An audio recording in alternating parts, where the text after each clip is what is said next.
എല്ലാവരെയും വെറൈറ്റി ചാനലിലേക്ക് സ്വാഗതം ചെയ്യുന്നു. പച്ച ചക്ക വെച്ച് ചക്കച്ചുള വെച്ച് നമുക്ക് ഒരു ചക്കവട ഉണ്ടാക്കി നോക്കിയാലോ. മൂത്ത ചക്കച്ചുളയാണ്. ഇതുപോലെ ഒരു 8-10 വട ഉണ്ടാക്കാനായിട്ടുള്ള ചക്കച്ചുള എടുത്തിട്ടുണ്ട്. അതൊരു മിക്സിയുടെ ജാറിലേക്ക് ഇട്ട് നല്ലവണ്ണം ഒന്ന് ചതച്ച് വെക്കുക. ആ കൂടെ ഇഞ്ചി, വെളുത്തുള്ളി, പച്ചമുളക്, കറിവേപ്പില, മഞ്ഞൾപ്പൊടി, ആവശ്യത്തിന് ഉപ്പ്, ശകലം വെള്ളം കൂടെ തെളിച്ച് അത് നല്ലവണ്ണം ചക്കയായിട്ട് യോജിപ്പിച്ച് എല്ലാം കൂടെ കുഴച്ച് വെക്കുക. 2 മീഡിയം വലിപ്പമുള്ള സവാളയാണ് എടുത്തിരിക്കുന്നത്.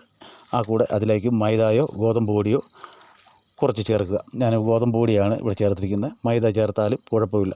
എന്നിട്ട് ഇതുപോലെ ഉള്ളിവട പിടിക്കുന്ന പോലെ പിടിച്ച് എണ്ണയിലിട്ടൊന്ന് വറുത്ത് എടുത്ത് നോക്കിയാൽ അടിപൊളി ഒരു ഐറ്റമാണ്. ഒരു വെറൈറ്റി ടേസ്റ്റിൽ ഇതുപോലെ ഉണ്ടാക്കിയെടുക്കാം.